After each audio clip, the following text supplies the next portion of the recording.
어느새 우리 주변에 헬로윈이 성큼 다가왔습니다. 유치원이나 학교, 아파트 단지에서도 헬로윈 파티를 여는 게 이제는 꽤 흔한 풍경이 됐죠. 그러다 보니까 많은 크리스천 부모님들 마음속에 이런 고민이 생기기 시작했습니다.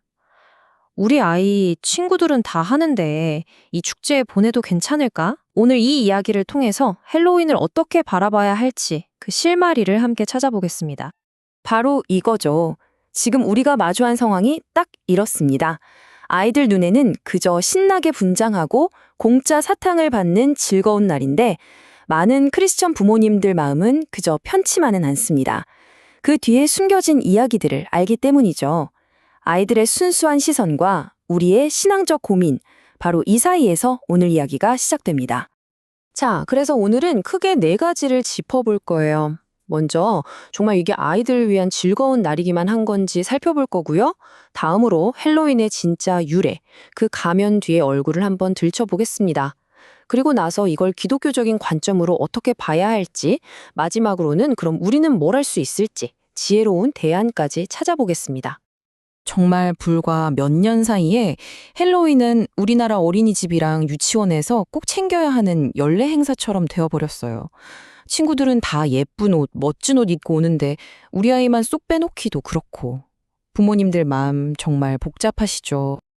아니, 애들은 그냥 재밌다고 하는 건데 우리가 너무 심각하게 생각하는 건 아닐까 하는 마음 당연히 드실 수 있습니다.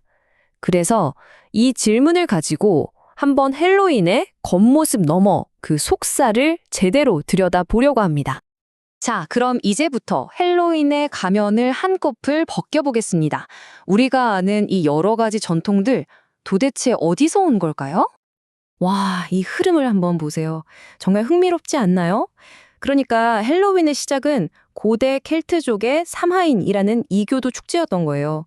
이게 로마로 또 카톨릭 문화와 섞이면서 조금씩 옷을 갈아입다가 결국 아일랜드 이민자들을 통해 미국으로 건너가서 20세기에 들어 지금 우리가 아는 거대한 상업적인 축제로 완전히 변신해버린 거죠. 그러니까 헬로윈의 뿌리라고 할 수 있는 이 삼하인 축제, 이게 그냥 파티가 아니었다는 게 중요해요. 말 그대로 죽은 사람들의 영혼, 심지어 악령들이 우리 사는 세상을 막 돌아다닌다고 믿었던 굉장히 영적인 의미가 강한 날이었던 겁니다. 지금 우리가 하는 헬로윈 놀이들이랑 딱 연결되는 지점들이 여기서 나와요. 보세요. 막 귀신 분장하고 그러잖아요. 그게 원래 악령들한테 나 너희 편이야 하고 속이려고 했던 거랍니다. 그리고 재고랜턴, 저 호박등 말이에요. 원래는 순무였다는데 이게 영혼들을 위한 등불 역할을 했다고 해요. 와, 생각해보면 지금 우리가 그냥 재밌다고 하는 것들이 사실은 다 이런 고대 의식에서 온 거네요. 자, 그럼 이런 배경을 알고 나니 크리스천으로서 이걸 어떻게 봐야 할까? 이런 질문이 자연스럽게 생기죠. 한번 그 관점에서 살펴보겠습니다. 크리스천이 어떤 문제를 바라볼 때 가장 먼저 기준이 되는 건 역시 말씀이겠죠. 데살로니가 전서에 이런 말씀이 있잖아요. 악은 어떤 모양이라도 버리라. 헬로윈을 생각할 때 이 말씀이 굉장히 중요한 잣대가 되어줍니다. 헬로윈 하면 떠오르는 이미지들이 뭐죠?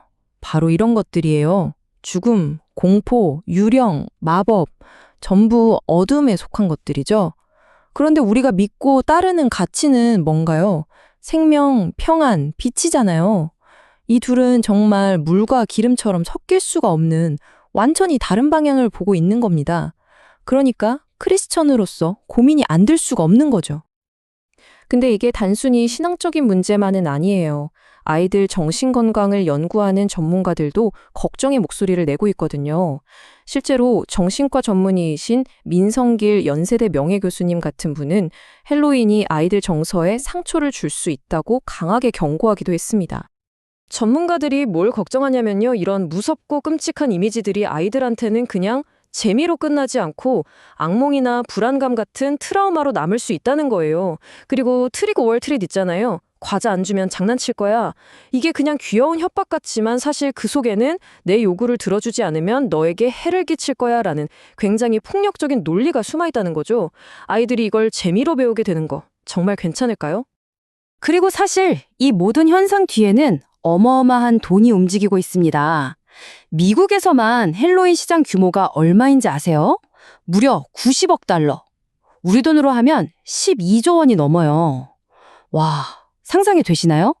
결국 기업들은 코스튬 팔고 사탕 팔고 장식품 팔려고 이 분위기를 계속해서 부추기고 있는 셈이죠. 자, 여기까지 듣고 나니 마음이 더 복잡해지시죠? 헬로윈의 뿌리도 그렇고 아이들한테 미치는 영향도 걱정되고 근데 또 친구들은 다 하는데 우리 애만 쏙 빼놓을 수도 없고 정말 어쩌라는 걸까요?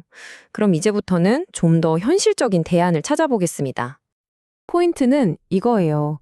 그냥 헬로윈은 나쁜 거니까 하지 마 하고 피하는 데서 그치는 게 아니라 이날을 오히려 빛과 생명을 축하하는 날로 더 의미 있고 긍정적인 날로 우리가 만들어가는 거죠. 그래서 요즘 많은 교회에서 정말 좋은 대안들을 만들고 있잖아요.